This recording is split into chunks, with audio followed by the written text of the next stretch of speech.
Today in our 2017 Ford F250 Super Duty, we're going to be installing a truck bed cargo camera, part number 3460001.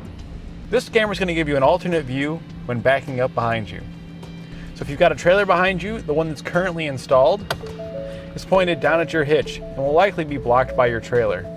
Well, with the flick of a button, you can switch to your other view, which is going to give you a more wide bird's eye type of view, so you can see more around you and also more of your trailer.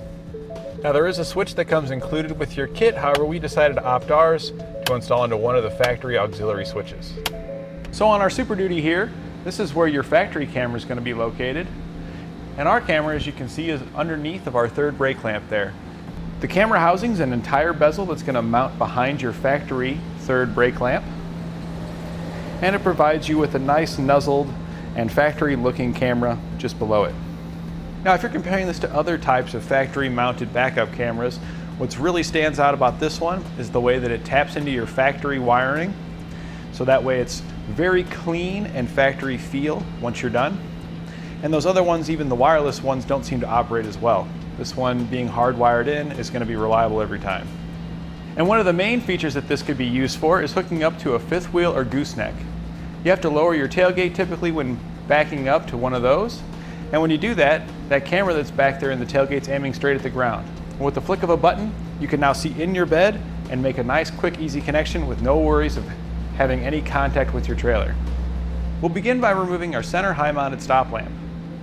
There's 4 screws that hold this in, and you remove those with a T15 Torx socket.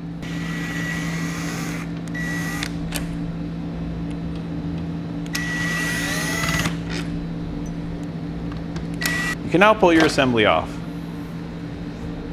We're going to unplug it from the back by releasing the small tabs. And then we'll use our trim panel remover tool to separate push pin from our third brake light assembly. Just stick it between there and gently pry the push pin out of your brake lamp, out of your camera. We'll now set our light aside. Now, in order to get our camera bezel to fit our Ford factory third brake lamp assembly, we are going to have to make some modifications to it. We'll now have to cut some of the sections out here in order for it to clear our LED section. I've already marked the areas we're going to need to cut out. We're just going to use a pair of tin snips to do that. Now that you've notched it out, we can set it back on there and verify that it fits nice and flush. As you can see, it sits down all the way around now. Your wiring for your camera is going to poke up through that small notch there, so that's going to be in the center. So we're then going to take our wiring and feed it down the center here. And we'll just set this up on top of here for now. And we need to feed this to the inside. After you've got some of it fed inside, it's probably best off to go inside the vehicle and continue pulling it through. You will now want to reach up above your headliner here, feel for your wiring. Once you find it, we're going to pull it down. We'll now feed it in. We'll now reinstall our lamp assembly. Now there is foam strips that come with the kit. However, it does recommend that you use butyl tape, especially on Ford vehicles, as Ford also recommends that when resealing your third brake lamp, you should use butyl tape. So we got some butyl tape here. We're going to be placing that around the inner edge.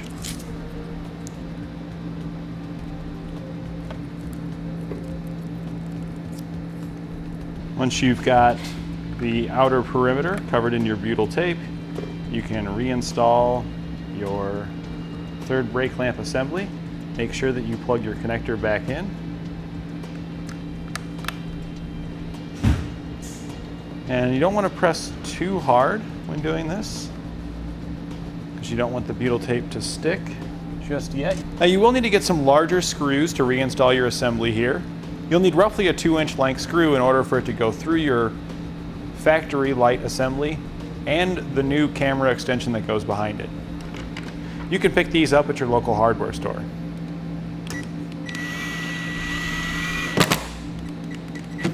Now you don't want to over tighten those, as it can crack the plastic. Just want it to be snug so that way it's squeezing out that butyl tape.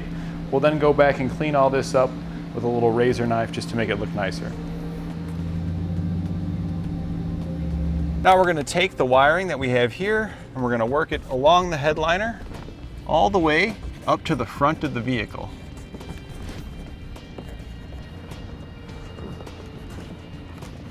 Now when you run out of wiring, you have an extension harness that comes with your kit. Just go ahead and plug those together. They'll only fit one way. And then continue routing your wiring towards the front. And we're just going to continue running that wire all the way down till you got it in your kick panel here. Just following right along the same path we did going up. You may need to pull your weather stripping back in a few spots. This just pulls off and out, and that way you can tuck that wire in a little bit more securely. And then when you're done, you just press it right back into place. Now we're going to need to access the connector for our screen. To do that, we're going to have to pop off the panel here. So just take a trim panel tool, stick it between the wedge there, and just start working it down. You have to pop up a couple of spots here and there. Just work the wedge until it gets to a stiff spot. And once it gets too hard pushing it, that's when you're going to want to give it a little twist. It'll pop it out. We'll now need to remove the 2 screws located here on each side of the speaker with a 7mm socket. Now we can pop up our compartment tray here. There are some more clips here, so you want to run that panel tool down along there. And we'll set this aside after we disconnect our speaker. Hold the release tab there and pull it out. Now remove the 2 screws that hold in your control panel here.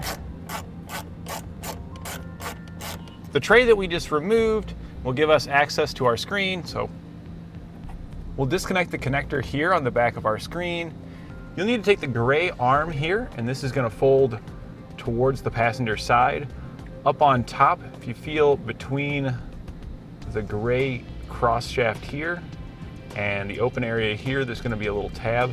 You want to push in on that while pulling that and disconnect it.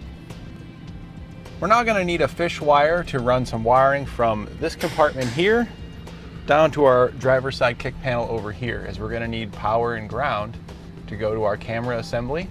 And we're also going to want some sort of ignition power for our switch for our camera. We're going to be running ours directly to the factory auxiliary switches, but you can also use the switch that comes with it, which looks a little something like this. We're going to be cutting ours off, but if you don't have this option, you can mount this wherever you'd like, and there would be your on-off switch. We've got our hose ran down. Next, we're going to need to run some wire from our battery or wherever else you're going to be getting power from. This could be an accessory ignition fuse, whichever where you want to get it from, up to there. So we're going to be getting ours from our auxiliary switches. Those are on the outside. So we're going to be passing through a grommet right here in the lower left kick panel area out to get to our switches. You will need some additional wire to do this. You can pick some up here at trailer.Com with part number 16-1-1. We'll be going through the grommet right here, so you can just push that grommet in and then push your wire through.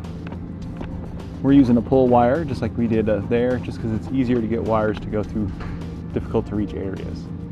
And it's going to come out of the grommet located here next to your brake booster. You can just pull that up, and this way we can pull wires back and forth really easily by just taping it to that pull wire.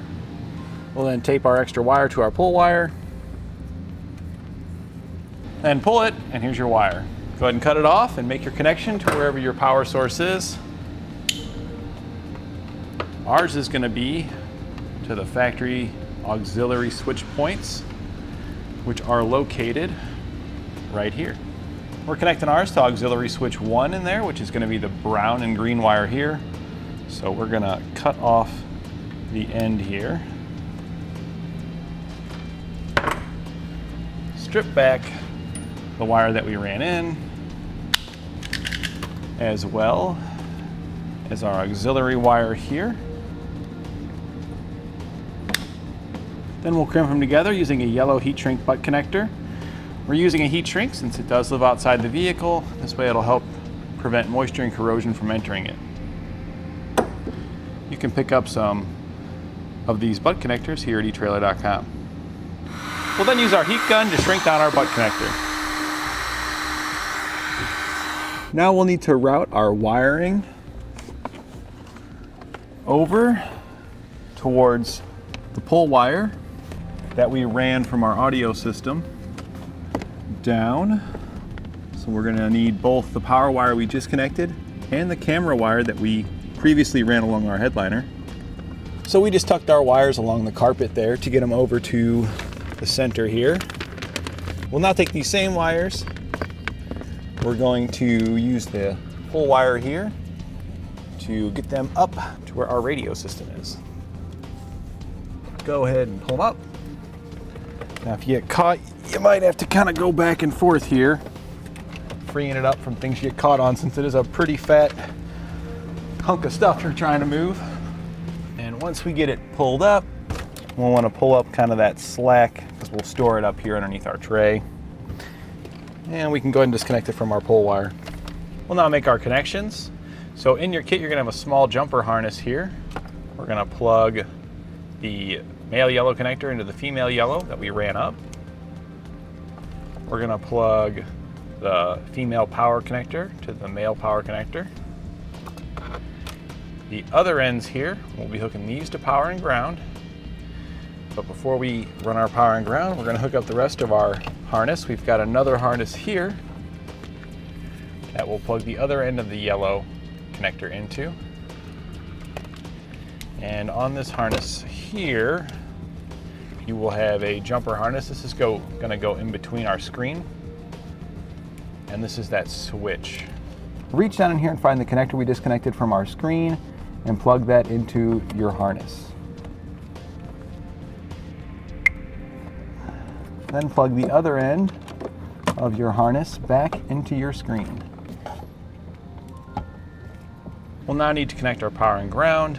So for a ground wire, what we're going to do is we're going to use some of the extra wire that we've run up from our power wire here, because we don't really need this much length.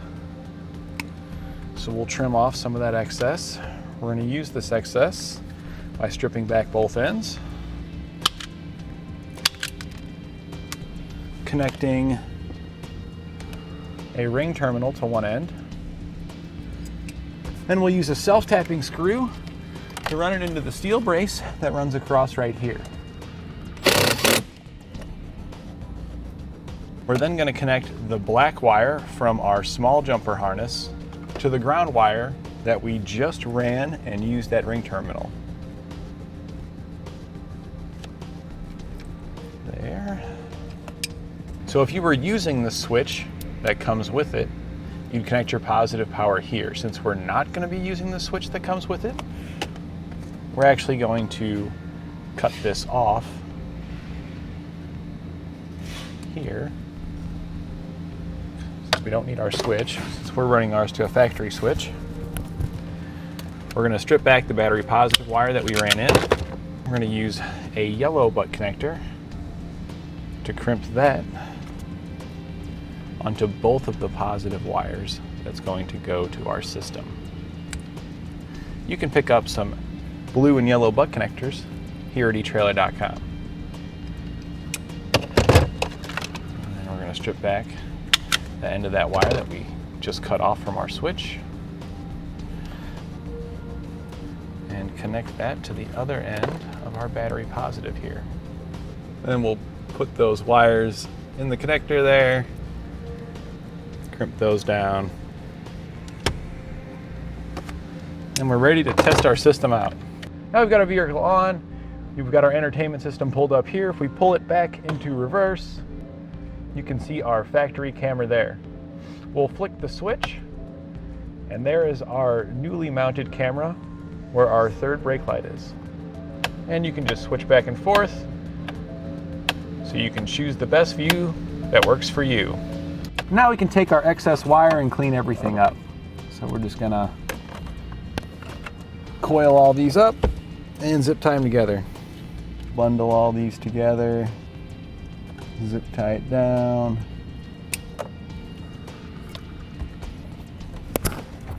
And we can just tuck that back in there. That'll be fine. Plug our speaker in. This will just install in reverse order of how we took it apart. That'll snap back together. We'll install the 2 screws that we removed. Speaker cover just snaps back into place. Next, you just want to reinstall your grommet. I took a razor knife and I just cut a slit in it for our wire to pass through and then sealed it up with some black silicone. If you need some black silicone, you can also pick that up here at trailer.com. And that completes our installation of the truck bed cargo camera on our 2017 Ford F250 Super Duty.